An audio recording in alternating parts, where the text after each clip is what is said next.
was just kind of praying over what I wanted to speak about this week. Over the last couple months, I've been going through, in my own time, just going through the book of Luke. And I came across this one passage. It's just a small piece of a sermon that Jesus gave. And when I came across it, I just immediately, the Lord told me, you need to teach this passage. I have something here for you that I want you to learn. And when I felt that, I was like, okay, like I'm ready. Like I will teach this passage. And so I had the opportunity to teach it to our students at youth group a couple weeks ago. And normally when I have this feeling like, oh man, I really want to teach this passage or something I get excited about or something the Lord's teaching me, once I have that opportunity, it's like, okay, the itch has been scratched, I'm good. Like there's a lot of material here. I feel like I don't need to go back to that passage for like 15 years, right? Like I feel good. But then as I was praying over what to speak on today, the Lord kept bringing it up. And I was like, no, I already taught it. Like, I'm good, we're good, it's fine. Like, I don't need to go back to that. And he kept saying, no, Kelsey, there's more here for you. There's more here for you.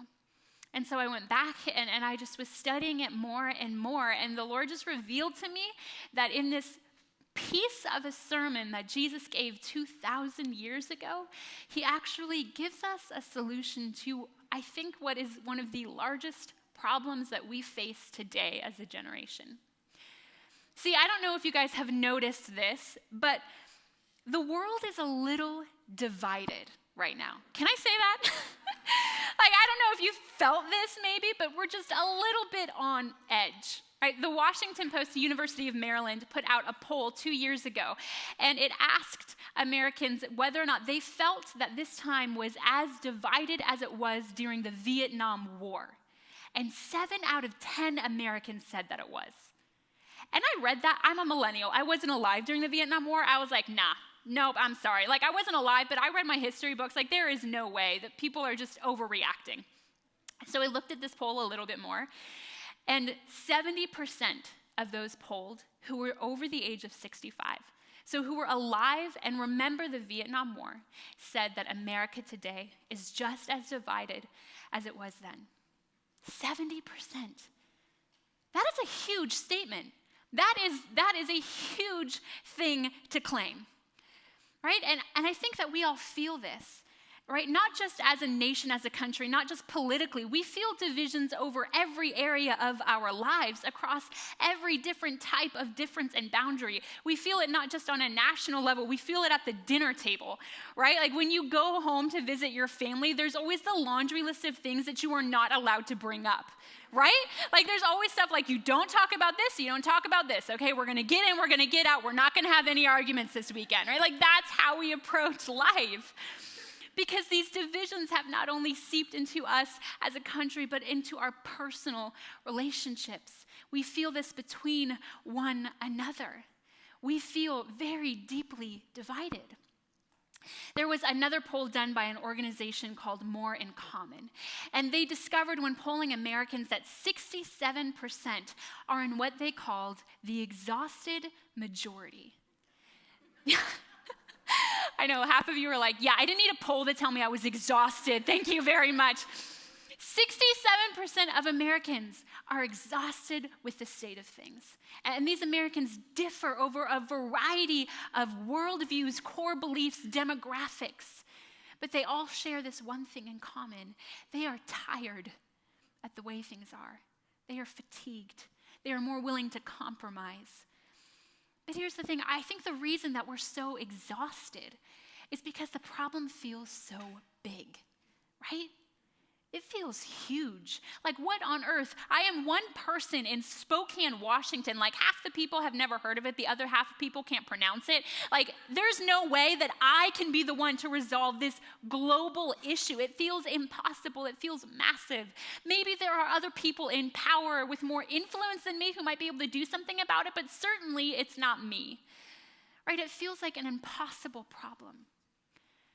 And when I was looking at this sermon from Jesus, I realized that what he had to say provided a solution. And a solution that each and every one of us can enact. So this morning, we are going to be looking at Luke chapter 6.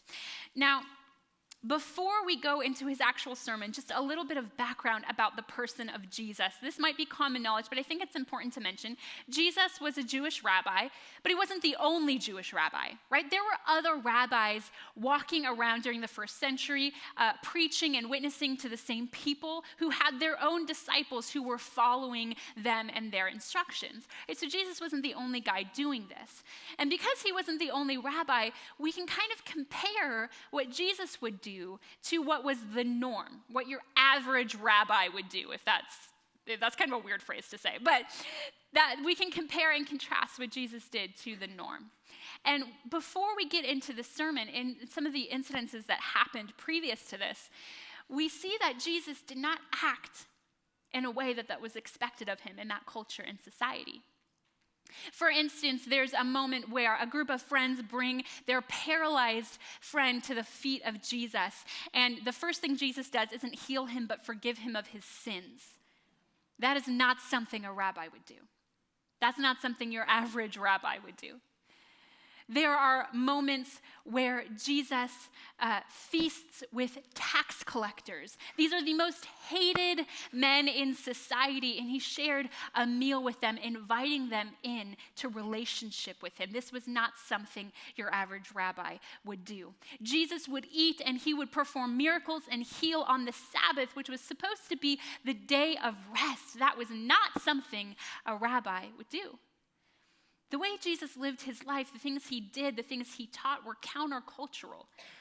And in fact, it upset a lot of people. A number of the Jewish teachers were very frustrated that he didn't behave in the way that he should have.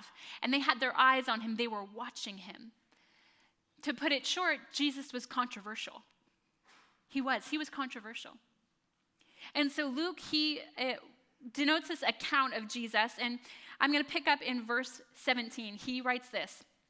Jesus came down with them, his 12 disciples, and stood on a level place with a great crowd of his disciples and a great multitude of people from all Judea and Jerusalem and the seacoast of Tyre and Sidon, who came to hear him and to be healed of their diseases. So Jesus has his 12, his core group of disciples, but there was also a larger group of disciples who followed him and listened to his teaching. And then there was further a crowd of people who came to hear what he had to say, who maybe were in the area and believed that this man could heal him of their sickness.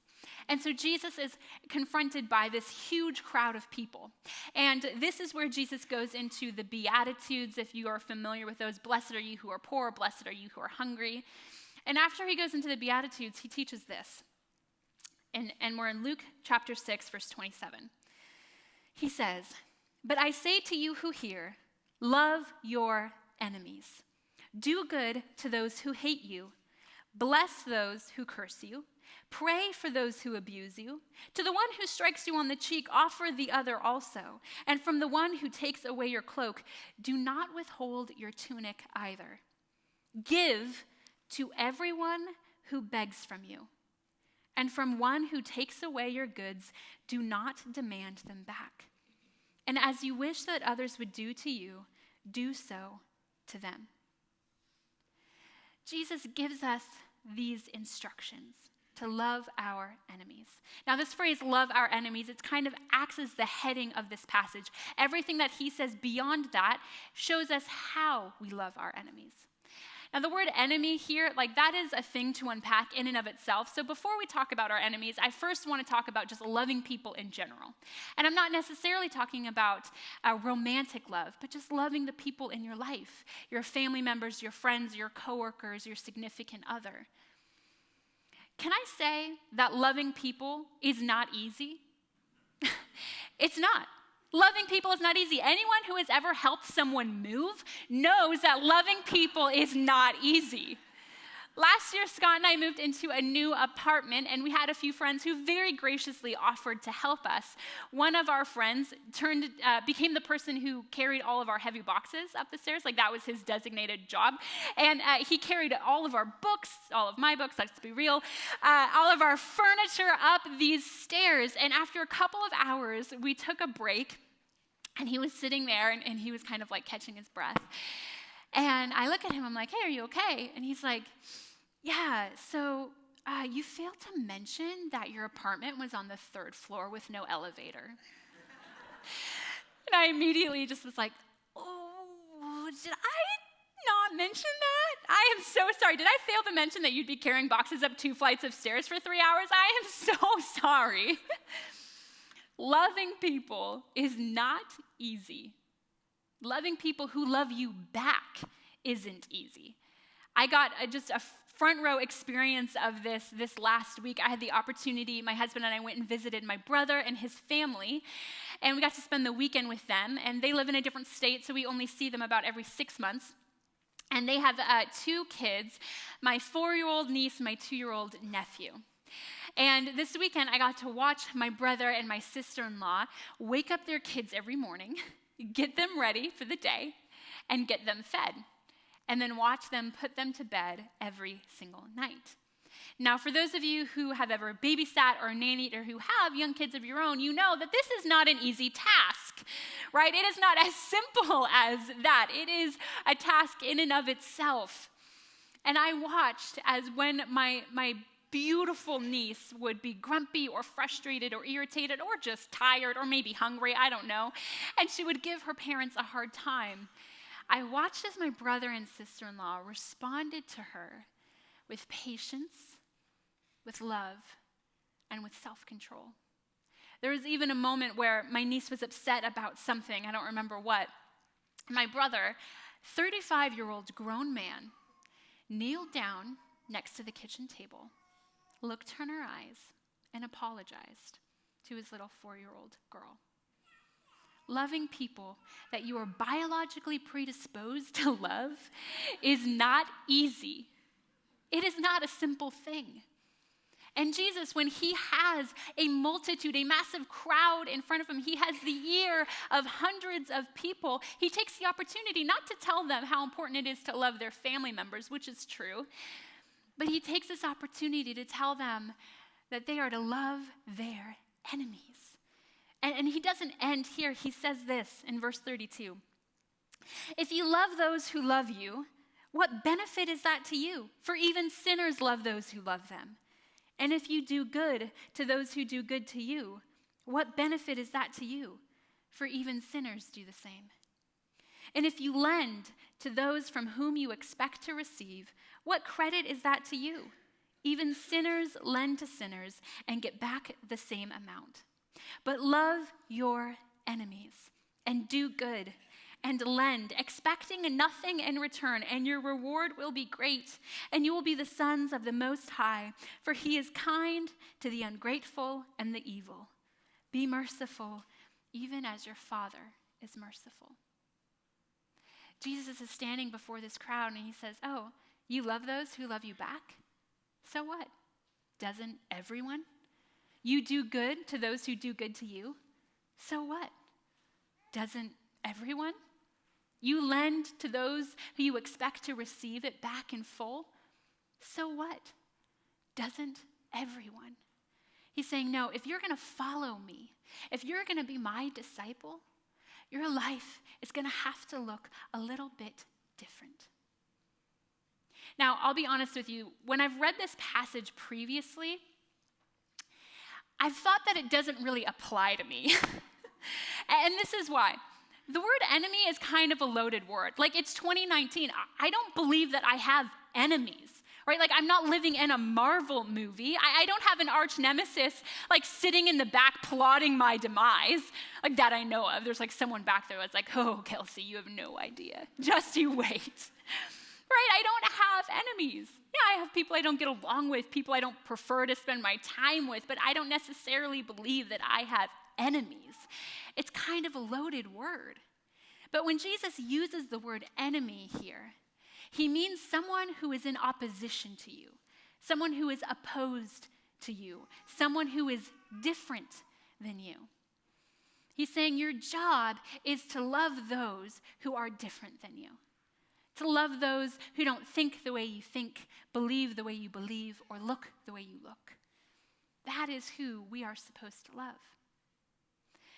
It's interesting, there is a column in the New York Times called The Ethicist, and this philosopher, Kwame Anthony Appiah, he responds to readers' moral quandaries. So they can write him with their situation, and he will give what he believes is a moral or ethical response. In one of these columns, a woman was writing to him, and she was describing how she has this family member that isn't wise with her money. So she blows through a lot of her spending, has gotten herself into a significant amount of debt. And the reader, she was very responsible with her money. She has saved it up. She has a good chunk of savings. She has plans for that money. And this family member continues to approach her, asking her for loans. And so the reader is asking the ethicist, hey, what's my obligation here? Do I have to keep lending money to her when I know that she's not going to be able to pay it back? Do I have to keep lending money to her when I disagree with the way she uses it? And this is how he responds. He says this: you owe more to family members than you do to strangers, but you don't owe it to them to abandon all your hard-earned plans to pay for their mistakes. And we read that and think, well, yeah, that sounds like sound advice. It does. It sounds reasonable. It sounds wise, even moral. I don't have a problem with that answer. But the thing is, that's not how Jesus would respond. He's saying, no, not only are you obligated to lend and love the people who love you back, the people who are in your family, but you are obligated to do this even to strangers. You are obligated to love a stranger in the same manner that you would love a family member. That is your obligation here. And we hear that, and we see these instructions about loving our enemies, and it makes us uncomfortable. Right? It's kind of a hard pill to swallow. We kind of start squirming in our seats, like, please tell me that there is some way that we can get out of this, right? But why is that? Why does this make us so uncomfortable? A woman named Karen Armstrong, she's a religious historian. She travels around the world and she speaks on a need for global compassion for one another. And she says this of her job. She says she's noticed this: often people don't want to be compassionate. I sometimes see when I'm speaking to a congregation of religious people a sort of mutinous expression crossing their faces because people often want to be right instead. I think she's onto something. This is what I think. I think we have a difficulty swallowing this. We have a difficulty loving our enemies because we don't believe we should be required to love someone whom we deem unworthy of our love. We shouldn't have to love someone who we think does not deserve our love, who behaves in a way that we disagree with. We shouldn't have to love someone who stands in opposition to us. If you're driving through rush hour traffic on a Friday in downtown Spokane, this shows this to be true, right? You're driving in traffic and you're not happy about it. No one's happy about driving in traffic. I live 10 minutes from here, and if I leave at the wrong time, it will take me 25. Right? Nobody enjoys driving in traffic, but we'll be civil, right? You'll be driving, you're like, okay, I'm going to follow the rules of the road. I'm not going to be happy about it, but I'm at least going to be civil, okay? But then the moment someone cuts you off, or someone merges in an intersection, or doesn't use their blinker, or does absolutely anything that you think is irresponsible on the road, you lose all civility, right? All of a sudden, you are a rage machine. You are saying words that you would never repeat in front of your family members. You're waving your hands in the air. You're laying on your horn, and you are more likely to then drive and behave in the same manner, right? Because that person, that car, does not deserve your civility anymore. They don't deserve your best self. They certainly deserve the worst.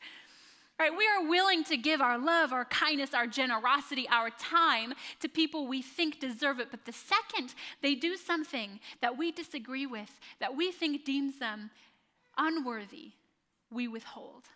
We pull back. We say, you know what? No, I'm done with you. You don't deserve my time. You don't deserve my energy, my resources, my money, my love. You don't deserve it.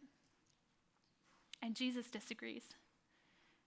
The writer Thomas Merton says this: our job is to love others without stopping to inquire whether or not they are worthy. That's what Jesus is saying here. Your job is to love others without stopping to inquire whether or not they are worthy. See, it is not your job to be judge and jury. It is not your job to determine whether or not that coworker or that family member or that stranger on the street is worthy of your love. That is not your burden to bear. And we hear this and we think, okay, all right. I will love my enemies, sure. But can't I love them from afar? Right? Like, can't I just say, you know what? I appreciate you. I value you. I respect your opinion, right? But I'm not going to confront you. I'm not going to be in relationship with you. I can love you from a distance, right? That's what we hope for.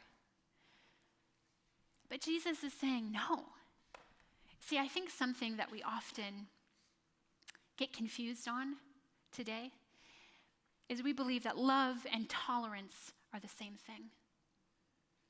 Jesus is saying, no, that's not how this works. You don't just get to be tolerant of the people who stand in opposition to you. You don't just get to be okay with them, respect them, honor them from afar. No, loving someone requires proximity. When he tells us to do good, it is difficult to do good to someone that you're not near. When he tells you to lend your tunic to someone who has stolen your cloak, it requires you to extend your hand. To someone who strikes you, you're required to turn the other cheek, and it's hard to do that when you're not standing in front of them. To love someone requires you to move closer. When I was studying for this message, an often over-quoted phrase came to my mind, and it's this: the opposite of love is not hate, but indifference.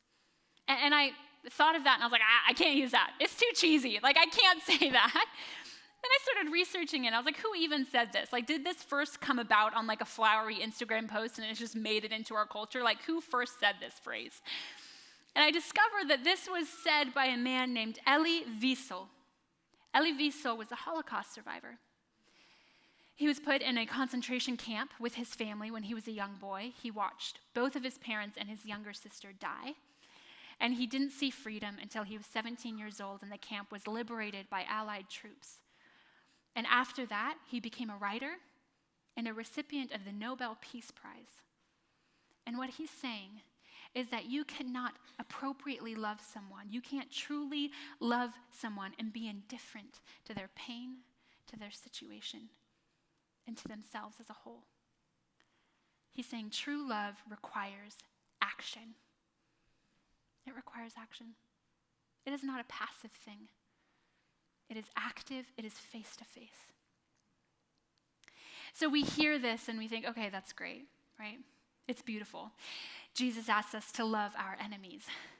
But haven't we already established earlier that loving people is exhausting, right? Like, we've already established that it is difficult to love our own family members. Sometimes it is difficult on a bad day to love our own spouses. Like, it is already hard to love the people who love us back, let alone love our enemies. Does Jesus really believe that we are capable of this? Because it feels like an impossible task. This passage reminds me of a story about my grandpa. When my dad was little, he would take his two sons, they would load up their car and take them to church every single morning. And often my grandfather would kind of go around to various houses and pick up other people who needed a ride to church. And there was this one family that my grandfather met through my grandmother, who did a Bible study in the city that they lived in. This family was from a completely different background than my grandparents, had different views, were just completely opposed other than my grandfather. And he would go over to their house every Sunday morning and he would pick up their two little boys and take them to Sunday school.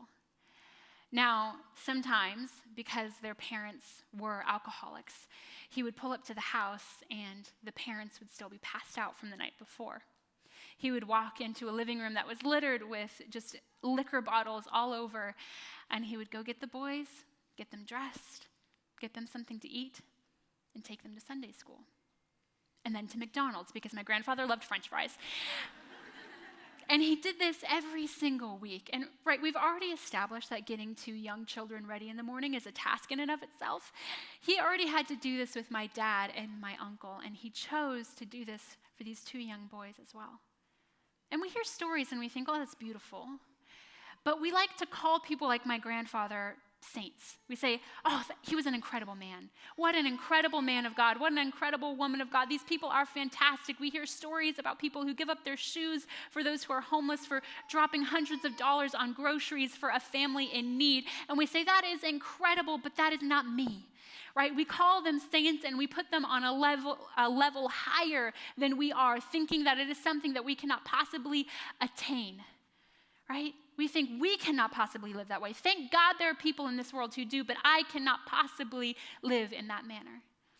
But if you were to say that to my grandfather, he would shake his head, smile, just kind of wave off what you were saying. And he would always point up. See, my grandfather understood something that I think it's hard for us to learn.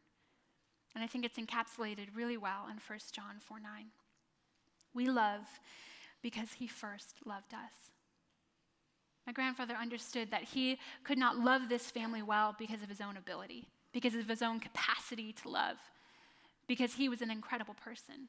No, he could love this family well because Christ loved him well. See, Christ was a very controversial person. They sought him dead, and they succeeded. Eventually, he was arrested, he was put through a sham of a trial, and he was hung on a cross. And while he was hanging there, he had a group of his enemies calling for his crucifixion, shouting names at him. And while he was standing there looking down into the face of his enemies, he said this, "Father, forgive them, for they know not what they do." See, Jesus loved his enemies well. He loved them so well, in fact, that he died so that they might have life. Even looking in his enemies' eyes, he committed the greatest act of love in human history. And when he died on that cross, he made us worthy of his love, and he made our enemies worthy of his love as well. Our enemies are worthy of our love because Jesus declared them worthy of his. That's it. We don't have to bear the burden of trying to decide whether or not this person deserves or is worthy of our love and time and energy because Jesus has already made that decision for us. He has declared from the cross that each and every person that we interact with is worthy of our love because they are worthy of his love. And we have the capacity and ability to love them, not because we are great or fantastic or able, but because Jesus made it possible on the cross. And we hear this and we're like, okay, so how does this resolve our issue? Right? The divisions that we feel, not just on a global scale, but in our own relationships with one another. How on earth does this possibly resolve the tension? And here's the thing. If we love our enemies well, if we say, you know what, I'm going to love you, you who stand in opposition to me, who are different than me, somebody who I have absolutely nothing in common with. If I'm going to extend my hand, if I'm going to love you well, that means I'm saying that the differences between you and me cannot divide us, that the power, the love of Jesus Christ is stronger than what divides us. And then we will form a community of people who do not think all of the same, who are not raised the same, who do not live in the same manner, who do not look the same, but we live in a community of people so vastly different that the only way we could ever be united is through the powerful, self-sacrificing, abiding love of Jesus Christ. And when people come knocking, and they look at us and they see how different we all are, but how well we love one another, and they say, "How do you do it?" We won't say, "Well, you know, have you ever heard of Mother Teresa?" We'll just shake our heads, smile, and point up. Will you stand with me?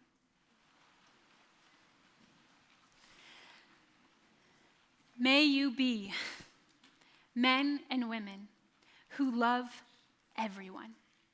Your family, those who love you back, and your enemies. Not because you believe that they deserve it, because Jesus has declared them worthy. Thank you so much for joining us today. If you need prayer, there are going to be people here at the front to pray for you, and we'll see you guys next week.